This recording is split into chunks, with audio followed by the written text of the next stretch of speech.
The Devil in the White City was written and published by Eric Larson in February of 2004. This story is a historical nonfiction book, meaning that it is based off historical events that really happened. For the majority of the story, it is taking place in Chicago, Illinois, as well as parts of the Great Lakes states during the late 1800s. The Devil in the White City focuses on two completely different aspects throughout the story. The first being about a man that went by the name of Daniel Burnham, who was an architect and had built numerous structures and buildings in his time. When he found out that the next Columbian World's Fair was going to be taking place in Chicago, Illinois, he was very intrigued and wanted to assist in making this exposition. In July of 1890, Burnham would be chosen to direct the construction of the fair, and he appointed his longtime partner, John Root, as co-director. Once they were able to gather enough workers, Burnham and Root would begin their biggest project to date.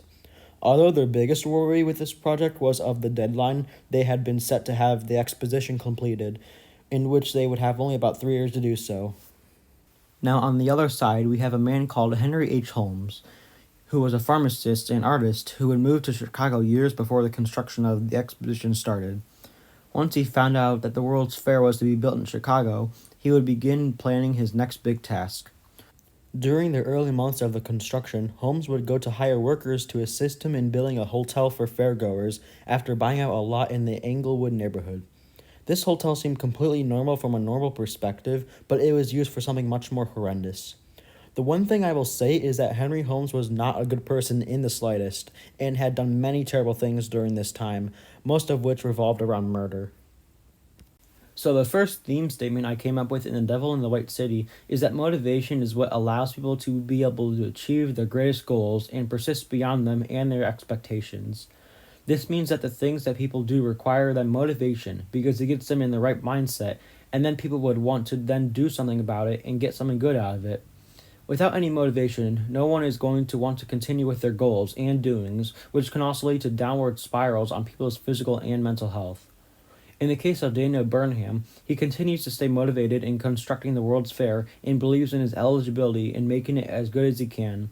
Since Burnham had such high hopes and motivation for the fair, he was able to deal with all the problems and issues that came in his way and was able to complete his goal in making the fair the best that he could make it. The outcome of Burnham's fair really did show that he and his workers did well, since over 200,000 people showed up on the opening day and overall had over 27 million people visit in its 6 months' time of being opened. Without such motivation, Burnham would never have been able to accomplish this outrageous task. For my second theme statement in The Devil in the White City, I came up with the fact that inhumane behavior is what leads people to the lowest place a person can be, no matter who they are or what they do. Being inhumane is probably one of the worst things someone can become, not caring for others while only caring for themselves. People should always show true kindness and love towards one another and prove that they mean it by going beyond, showing it physically and not just simply with words. Now with the case of Henry Holmes, he never shows any kind of physical kindness and only shows his emotions with words. By simply doing this, he is able to manipulate people into trusting him, as he seems like a good person, but once he gains the trust of these people, he will then show his true inhumane personality towards them. To bring it even further, he would murder these people he had gained the trust of, just for his own profit and gain. He truly did not care about anyone but himself, and these acts show how much of a monster Henry Holmes was. For my first passage, I picked the scene of John Root's final moments before his death, in which Larson states, "When Root saw Burnham, he said, 'You won't leave me again, will you?' Burnham said no, but he did leave, to check on Root's wife, who was in a neighboring room. As Burnham talked with her, a relative also entered the room. She told him Root was dead. In his last moments, she said, he had ran his fingers over his bedding, as if playing the piano. 'Do you hear that?' he whispered. 'Isn't it wonderful? That's what I call music.'" This passage demonstrated John Root's last moments before his death on January 15th of 1891, in which his family, as well as Burnham, were accompanying him. Burnham was absolutely heartbroken that he was not by John Root's side, one of his dearest friends, for his final moments. Burnham had also told him minutes before his eventual death that he would never leave him again, in which he sadly would. Root and Burnham had been working with each other for over 18 years at this point, and they knew each other very well and relied on each other to go forward. The death of John Root not only shocked his family and Burnham, but it shocked the entire city of Chicago, as the people would realize that an incredibly talented human being had passed.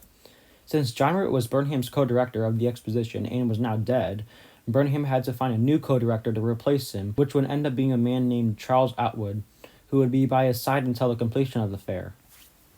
For my second passage, I picked out a line that describes how the ending of the exposition went.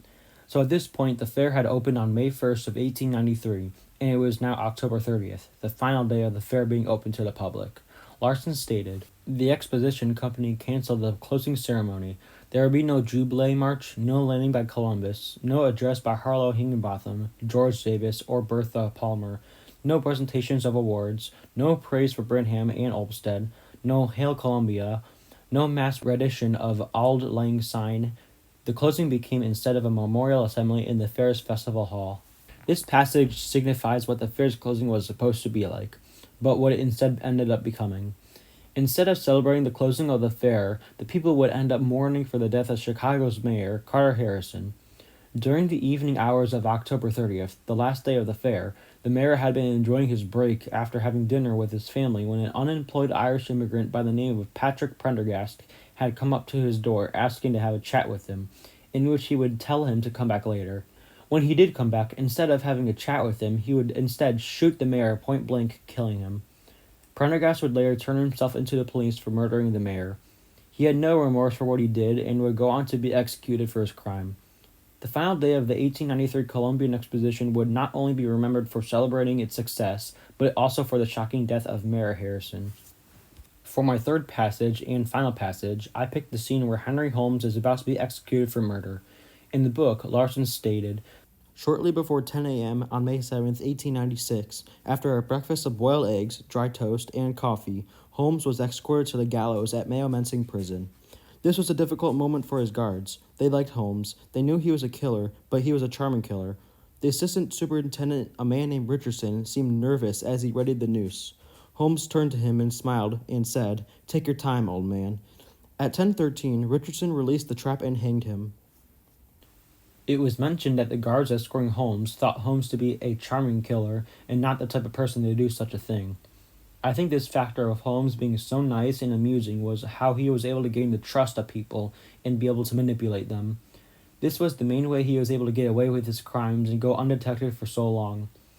Holmes had also said the phrase, "Take your time, old man," to his executor minutes before his execution, which can indicate that he was basically playing with them like he had played with the people he was able to manipulate.